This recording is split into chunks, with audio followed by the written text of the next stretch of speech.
एक समय की बात है, गांव में एक व्यापारी रहता। वह अपना पेट भरने के लिए गांव-गांव जाकर टोपियां बेचा करता था। वे रोज सुबह एक बड़ी सी टोकरी में टोपियां लेकर निकलता। उन्हें बेचकर फिर शाम तक अपने घर वापस आ जाता। एक सुबह वे अपनी टोकरी में रंग बिरंगी टोपियां लेकर निकला। एक गाँव में टोपियां बेचने के बाद वे दूसरे गाँव की ओर जा रहा था। चलते चलते वह बहुत थक गया था। उस रास्ते में गुजरते समय एक जंगल भी पड़ा। जंगल में उसे एक बरगद का पेड़ दिखाई दिया।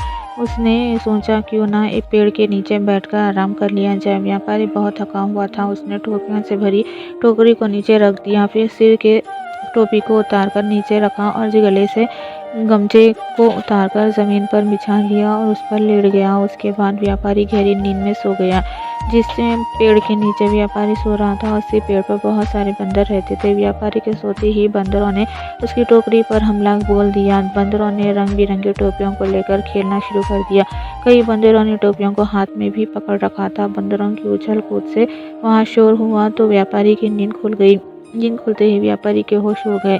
उसकी टोकरी से सारी टोपियां गायब हो चुकी थी। सभी बंदर हाथ में टोपी लिए हुए व्यापारी की ओर देख रहे थे। व्यापारी ने ऊपर बंदरों की और देखा तो उसे सब समझ आ गया। व्यापारी परेशान हो गया। वे सोच में पड़ गया कि अब टोपियां न बेच पाने के कारण उसका कितना नुकसान हो जाएगा। यही सब सोचते हुए वे अपना सिर खुजाने लगा। उसे ऐसा करता देख बंदर भी अपना सिर खुजाने लगे। व्यापारी को ये देख गुस्सा आ गया।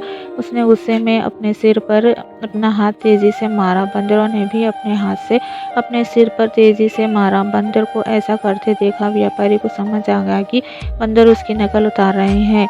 अब व्यापारी को एक तरकीब सूझी जिससे वे अपनी टोपियां वापस ले सकता था।